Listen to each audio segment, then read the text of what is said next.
abenduaren 6ean, gure herriari inposatzen zaio jaiegun Espainiar baten aurrean gaude berriro, Euskal Herriak demokraziarako, bere etorkizuna eraikitzeko eta independentzirako duen eskubidea urratzen duen konstituzio arrotza ospatzera behartzen gaitue. Ta modu iraingarrian, gure ustez. 2014ean, independentziaren haizeek indartsu joko dute Europan, eta bolada independentista berri baten hastapenetan egon gaitezke.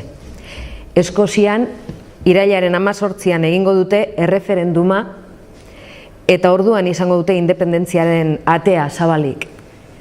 Katalunian aurrera pauso handiak egin dituzte denbora laburrean, eta azken diadako biak katalana kapala independentziaren arrakastaren ostean, ziur gauz, urrats berriak egingo dituztela datozen hileotan.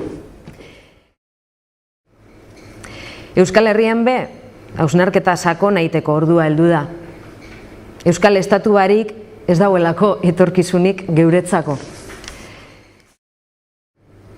Asko gara independentzia gura dugun Euskal Herritarrok, asko. Eta Euskal Estatua behar dugu gure herriaren biziraupena bermatzeko, hori argi daukagu, gure etorkizuna eraikitzeko. Eta ez da abertzaleen nahia bakarrik, herri baten beharra baino. Zenork eraikiko du gure geroa, geuk baino beto. Nahi dugulako, beharrezkoa dugulako, guk ere bai independentziari lemapean, independentziaren aldeko egun berdea antolatuko dugu Durangon abenduaren 6ean. Egun osoko egitarauaren barruan, landako egunetik abiatuko den martxa berdea egingo da arratsaldean.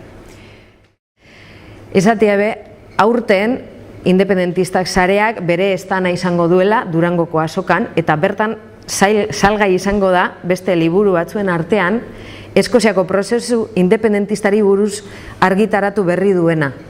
Hauxe da titulua, Eskozia independentziara bidaia 21. mendeko Europan.